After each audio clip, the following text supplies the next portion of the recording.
habit of understanding that all those things are important, you know? And unfortunately, we've gotten in the habit of thinking it's somebody else's responsibility to fix us when, one, we don't necessarily need to be fixed, but we do need to be healed. But we have the opportunity and the capacity to heal ourselves and to heal each other. So it's just a matter of, again, prioritizing each other. We can commune in other times other than just Sunday, you know?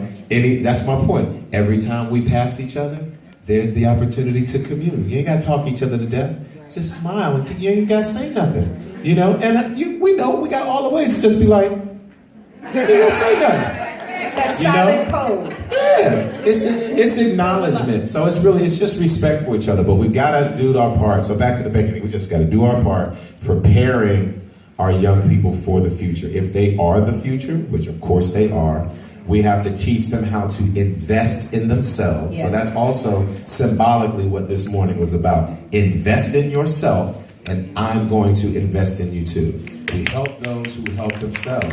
And those who don't want to help themselves or don't know how, we're going to show you how. We're going to demand that you help yourself. And we're also going to be patient. And sometimes you'll get there when you're ready. But in the meantime, you ain't going to be tearing stuff up. And we're going to love you through it. Yeah, but you ain't going to be tearing stuff up. Right. So, you know what I mean? Like, let's step up. So that goes to everybody. That's our women, my men especially. Man, let's step up, stand up. Let's protect our families and our community. And stop letting people tear our stuff up. And let's not do it either. So we just got to all set a stronger example, but pave the way, facilitate. And people absolutely. Like you. And you know, we got our young people to do it. They can do it, and that's the thing. We just got to encourage them and at the same time prepare them. All right, so now we're going to be able to ask a couple of questions, but don't forget that we have a lot of vendors here, and there's Cavassier on the 4th floor after you get finished, because I know y'all going to want to exchange after all of this. I'm going to turn you over now to Sharon Page. Any questions for Lemman Rucker? We have time for maybe 2 or 3 questions. I'll take one from here, one from here, one from there. That's one from each section. Yeah, right. Any questions?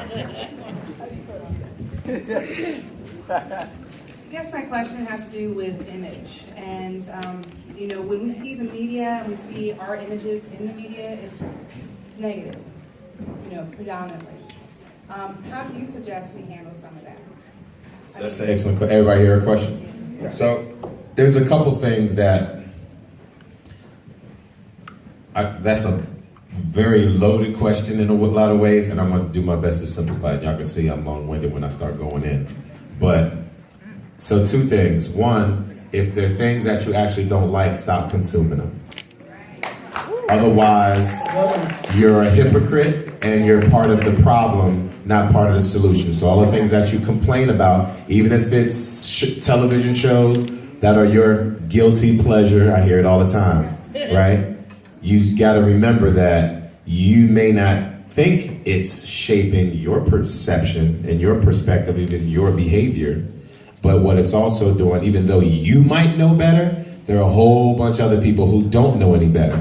And you're perpetuating images that other people are consuming that are shaping how they treat you and how they treat us. Awesome. So you can complain about, oh man, people doing it. Well, look how we're behaving, and you're helping them behave that way. So you also have to understand on top of that, whether it's, media, so even if it's news stations or whatever, say something, write them, go down there. I know people used to send stuff in the mail that was just to annoy the hell out of the people who would receive it. No, seriously. It was just like, every time you do something stupid, every time you do something whack, we just going to send